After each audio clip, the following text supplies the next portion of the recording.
السلام عليكم ورحمة الله وبركاته. ايه اللي ممكن يجرى لو الزمالك فقد نقط تانية في الدوري المصري؟ في احتمالية انه ينزل الرابع او خامس.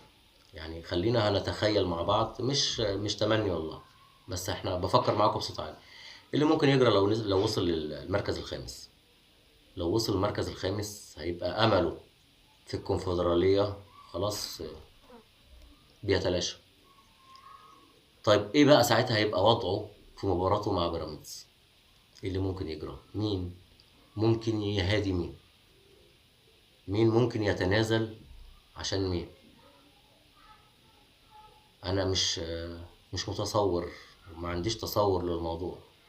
طبعا هم حاليا هم اللي بقوا ابناء العم ضد الاهلي، فمين ممكن يهادي مين؟ الزمالك هيفرط ولا بيراميدز هيفرط؟ الزمالك لو فرط مش هيشارك في الكونفدراليه السنه الجايه.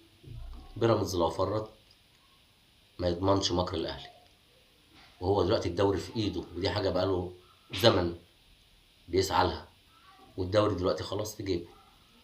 هل ممكن يفرط فيه عشان خاطر الزمالك، ولا الزمالك ممكن يفرط في الكونفدرالية عشان خاطر بيراميدز؟ ما نعرفش، بكرة الأيام تورينا. السلام عليكم ورحمة الله وبركاته.